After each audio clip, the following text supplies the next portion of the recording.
कोशिश करिए कि बैकलॉग ना बने। सर हमें तो कोई ऐसी स्कीम बता दो कि बस 2 महीने पढ़ाई करूं और आईआईटी हो जाए। सर डीपीपी के क्वेश्चन नहीं हो रहे हैं तो और प्रैक्टिस करो। सारे 1000 तरीके के क्वेश्चन क्लास में कवर करने पॉसिबल नहीं है मैथ्स में, इसीलिए तो बोलते हैं प्रैक्टिस का सब्जेक्ट है।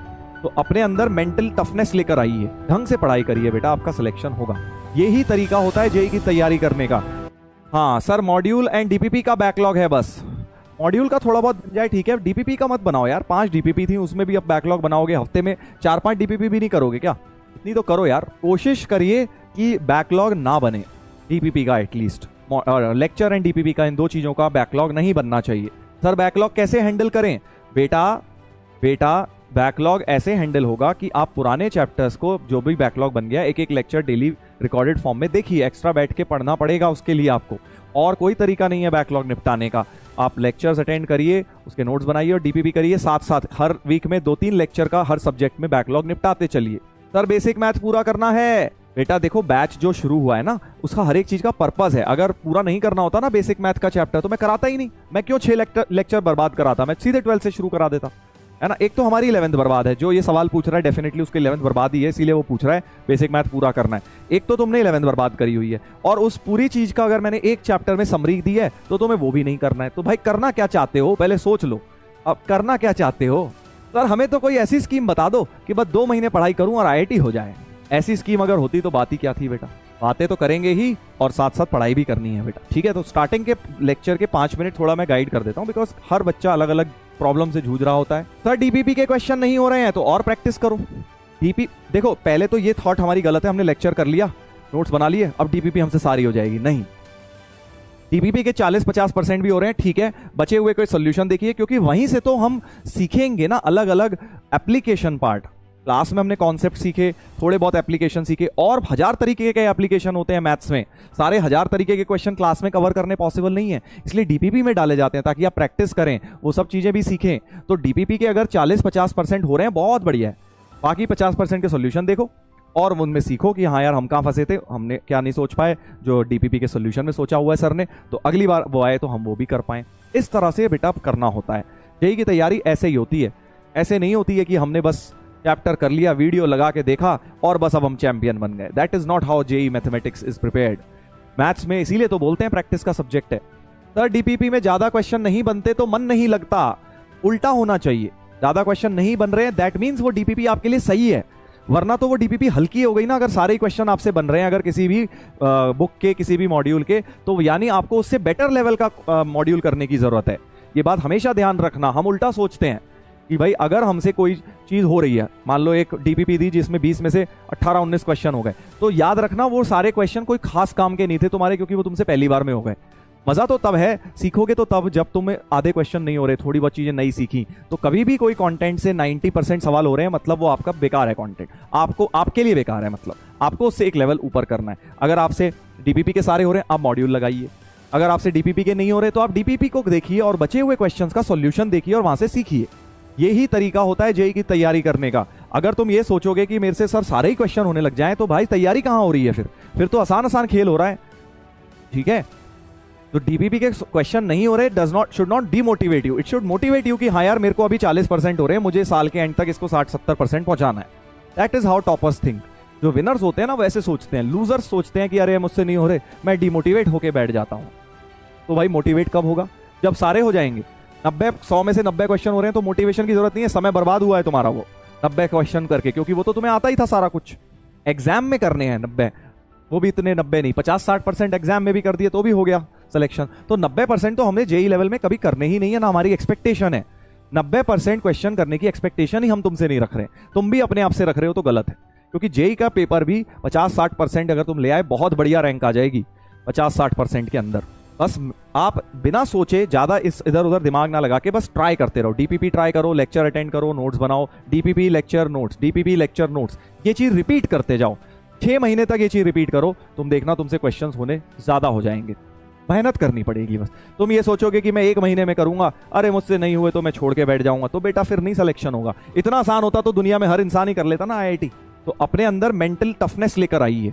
तैयारी करनी है तो तैयारी करने का तरीका है एक, वो तरीका फॉलो करना पड़ेगा। अगर आप सोचेंगे कि नहीं जैसे बोर्ड की तैयारी होती है, स्कूल में तो सर मैंने 10वीं में एंड में 2 महीने पढ़ा था, उससे ही मेरा हो गया था, तो भाई ये जेई है, यहाँ नहीं होगा।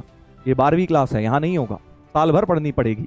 डेली बस पढ़ाई करिए और कुछ मत सोचिए एक्स्ट्रा इधर उधर की चीजों। ये जो आप सोच रहे हैं ना, इन सब में आप अपना समय बर्बाद कर रहे हैं।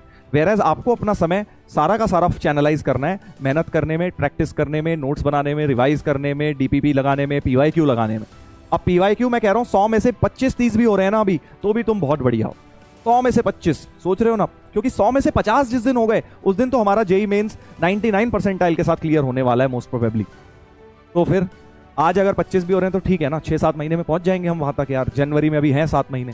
बिल्कुल बिल्कुल बिंदास होके पढ़ाई करो, ज्यादा सोचो मत, एंजॉय करो, प्रोसेस को एंजॉय करो यार। क्या तुम्हें ये सोचना है बस, क्या तुम्हें डिटर्मिनेंट्स में मजा आता है? जब क्वेश्चन आता है दिमाग लगाने में, हाँ यार कौन सी प्रॉपर्टी लगेगी, क्या करूं, R1 को R1 + R2 + R3 करूं, कैसे जीरो बनाऊं, मजा आना चाहिए बस। सवाल तो धीरे धीरे अपने आप होने लगेंगे। वेरएज हम उल्टा सोचते हैं, हम सोचते हैं सवाल हो जाएं। इस चक्कर में सवाल नहीं होते, क्योंकि हम प्रोसेस से तो गुजरते नहीं, हम तो सीधा आउटकम को देखते हैं, यार सवाल किस दिन होंगे। सवाल करने के लिए खूब सारा मेहनत करना पड़ेगा, प्रोसेस ओरिएंटेड रहिए। जी हाँ बिल्कुल, सवाल भी होंगे, जेई भी क्लियर होगा, बोर्ड्स भी क्लियर होगा, सब कुछ होगा, बस मेहनत करनी है बेटा। कंसिस्टेंसी चाहिए आपको। मैंने कल भी ये वर्ड यूज किया था, कंसिस्टेंट मेहनत जिसने कर ली अगले 6 महीने उसका सिलेक्शन हो रहा है। और जो अभी जो वही गलतियां करेगा जो 11वीं में शक था उसे, करूं ना करूं, अरे कर रहा हूं नहीं हो रहा, तो भाई तुम्हारा नहीं होगा। फिर तुम 11वीं बर्बाद करी थी, फिर 12वीं भी बर्बाद करोगे, फिर कहोगे अब मैं प्रयास बैच ज्वाइन कर लेता हूं। तो समय है, इस समय को यूज करिए, इसको यूटिलाइज करिए, ढंग से पढ़ाई करिए बेटा, आपका सिलेक्शन होगा। सर लॉग नहीं समझ आ रहा, बिल्कुल अब ये झूठ बोल रहा है। जो इंसान ये बोल रहा है ना लॉग समझ नहीं आ रहा, वो झूठ बोल रहा है बेटा। अर्जुना जेई के अंदर इतना स्लो लॉग पढ़ाया हुआ है कि 10वीं का बच्चा भी समझ लेता है वहां से। तुम बेटा 12वीं में आ गए, तुम वो लॉग नहीं समझ पाओगे हैं? तुमने मेहनत ही नहीं करी, तुमने ट्राई ही नहीं करा। अगर ट्राई करा होता तो तुम्हें समझ जरूर आता, बिल्कुल आता। तो प्रॉब्लम सारी पता है क्या है, कि हम लोग मेहनत नहीं करना चाहते उतनी, हमें बस क्विक रिजल्ट चाहिए, मेहनत नहीं करनी। मेहनत करना सीखो बेटा, सक्सेस तो उसका बाय प्रोडक्ट है। तुम चाहते हो हमें सक्सेस मिल जाए बस। अब देखो एक पूछ रहा है मेंस में 2000 रैंक कितने में आएगी, तुझे क्या करना है भाई? तुझे क्या उसके हिसाब से कोई अपनी पढ़ाई मैनेज करेगा? 2000 आएगी तो मैं इतना ही पढ़ूंगा, 4.5 घंटे पर डे पढ़ूंगा तो 2000 आ जाएगी। सर एक कैलकुलेटर बता दो। अरे भाई तुमने मेहनत करनी है। अब उस दिन तुम्हारी अच्छी रैंक आएगी तो 2000 क्या 200 भी आ सकती है, आने को 2 लाख भी आ सकती है अगर तुम ढंग से पेपर नहीं दोगे तो। फिर वही बात बोलूंगा, इतना मत सोचो, this is all over thinking. आपको सिर्फ प्रोसेस के बारे में सोचना है। आपको ये सोचना है कि आप अपना समय तो वेस्ट नहीं कर रहे इन सब चीजों को सोच के। ये सब कभी कभार सोचा, महीने में एक बार सोचा हाँ यार मेरी रैंक क्या आएगी, क्या, यही बारे में सोचे जा रहे हो, ख्याली पुलाव बनाए जा रहे हो, तो समय वेस्ट कर रहे हो आप। ठीक है सर अपनी जर्नी बताओ। अपनी जर्नी भी बताऊंगा, बिल्कुल बताऊंगा। मेरी जर्नी का सबसे इंपॉर्टेंट पार्ट अगर एक लाइन में उसको पूरा समराइज करूं जो तुम्हारे लिए सबसे इंपॉर्टेंट है, कि मेरी जर्नी में मैं हमेशा, मुझे मजा आता था मैथ्स पढ़ने में, फिजिक्स पढ़ने में, केमिस्ट्री पढ़ने में। मैं बहुत ज्यादा रैंक के बारे में सोचता नहीं था, क्योंकि मुझे सब्जेक्ट में मजा आता था। तो मैं लुक फॉरवर्ड करता था, क्लास खत्म होगी तो मैं यार क्वेश्चन लगाऊंगा, और नहीं होते थे तो कोई डीमोटिवेट या पैनिक नहीं होता था मेरी लाइफ में। नहीं हुए भाई, जो हो गए वो खुश रहें, नहीं हुए कोई बात नहीं, टफ वाला होगा बस। क्योंकि हमें एक ही बात पता थी, आईआईटी में भी हमें सवाल बहुत सारे छोड़ने हैं, अगर अभी भी नहीं हो रहे कोई बात नहीं, बस सिंपल। जितना सिंपल अपना प्रोसेस रखोगे ना, अपनी तैयारी को जितना सिंपल रखोगे, उतना ज्यादा सक्सेसफुल होने के चांसेस होंगे। जितना कॉम्प्लिकेटेड कर दोगे, मैं ये भी कर लूं, वो भी कर लूं, ये भी सोच लूं, वैसा भी कर लूं, ऐसा होगा तो, वैसा नहीं होगा तो बहुत ज्यादा कंफ्यूज हो जाओगे। ठीक है, बिल्कुल सिंपल तरीके से तैयारी करो, बस आज का काम आज, कल का काम कल, और ये प्रोसेस रिपीट करते जाओ बस डेली बेसिस पे। सर पीवाईक्यू की कौन सी बुक लें फॉर मेंस प्रिपरेशन? बेटा पीडब्ल्यू की बुक आती है, वो ले लीजिए, मैंने वो देखी है, जेईई मेन की पीवाईक्यूज की किताब है, बहुत बढ़िया है, वो ले लीजिए। कोई भी ले लीजिए जो आपके पास है, अगर ऑलरेडी कोई उसमें से कर लीजिए, क्योंकि पीवाईक्यूज चेंज थोड़ी हो जाएंगे मेंस के, वो तो सेम ही सवाल है ना, हर बुक में सेम ही रहेंगे। बस कोई से भी एक लेके शुरू कर दीजिए उसको। ठीक है, तो बिल्कुल परेशान नहीं होना है यार, क्वेश्चन नहीं बनते, मैं तुम्हारे साथ हूं। मैं तुम्हें इतना गारंटी दे सकता हूं कि अगर तुम 6 महीने मेहनत करते रहोगे तो क्वेश्चन भी बनने लग जाएंगे, खूब सारे बनेंगे, जितने जेईई के लिए चाहिए उतने बनेंगे। बट तुम सोचो कि सर एक जादू की झप्पी दे दो, या एक जादू का सर एक घुट्टी पिला दो जिसको पीते ही आहा सवाल आ जाए, सर एक दिन पढ़ाओ दूसरे दिन सवाल, ऐसा नहीं होगा बेटा। मेरे पास कोई जादू नहीं है, मैं तुम्हें रियलिस्टिक चीज ही बता सकता हूँ। ठीक है, रियलिस्टिक चीज यही है, तुम्हें सुनने में अच्छा ये लगेगा अगर मैं बोल दूं अरे मैंने जो पढ़ा दिया है बस इसके बाद सवाल ही सवाल बने, ये फर्जी बातें हैं। कोई टीचर ऐसा अगर बोल रहा है वो फर्जीपना कर रहा है तुम्हारे साथ, क्योंकि मैथ्स में ऐसा होता ही नहीं है। आपने कॉन्सेप्ट समझा, आपने कॉन्सेप्ट रिवाइज किया, आपने कॉन्सेप्ट की जब तक घिसोगे नहीं, पेन नहीं घिसोगे, खूब सारे सवाल नहीं लगाओगे, तब तक आप जेई में मैथ्स में चैंपियन नहीं बन सकते।